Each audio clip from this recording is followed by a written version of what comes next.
اسلام آباد اور راولپنڈی میں موسلادھار بارش کے بعد موسم خوشگوار ہو گیا۔ محکمہ موسمیات نے پیش گوئی کی ہے کہ جڑواں شہروں میں بادل برسنے کا سلسلہ وقفے سے جاری رہے گا۔ موسم کی تازہ ترین صورتحال معلوم کرتے ہیں دنیا نیوز کی نمائندہ فوزیہ علی سے۔ جی بالکل، شہر اقتدار میں صبح سویرے سے ہی موسلادھار بارش کا سلسلہ وقفے سے جاری ہے، جس کے باعث جو ہے اسلام آباد کا ہر منظر، ہر نظارہ نکھر گیا ہے، خوبصورت ہو گیا ہے۔ اس وقت ہم فیصل مسجد کے سامنے کھڑے ہیں اور ہم دیکھ سکتے ہیں کہ کتنے خوبصورت منظر یہاں پہ تخلیق ہو رہے ہیں اور شہر اقتدار کے باعث خوش ہیں، وہ گھروں سے باہر نکلے ہوئے ہیں اور ان مناظر سے خوب لطف اندوز ہو رہے ہیں، سیلفیاں لے رہے ہیں۔ مارگلا کی پہاڑیاں جو ہیں وہ بادلوں سے اٹی ہوئی ہیں اور یہ خوبصورت مناظر جو ہے ہر کوئی ان سے خوب لطف اندوز ہو رہا ہے۔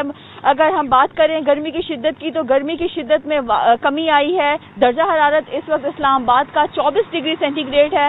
آپ خود بتائیں کہ اگر 43 ڈگری سے درجہ حرارت 24 ڈگری سینٹی گریڈ پر آئے گا تو پھر لوگ کتنے خوش ہوں گے اور کس طرح لطف اندوز ہو رہے ہوں گے۔ محکمہ موسمیات کا یہی کہنا ہے کہ بارشوں کا سلسلہ جو ہے وہ اگلے ہفتے تک جاری رہے گا وقفے سے، تاہم بارشوں کی شدت میں اضافہ ہوگا اور گرمی کا زور ٹوٹ جائے گا۔ جی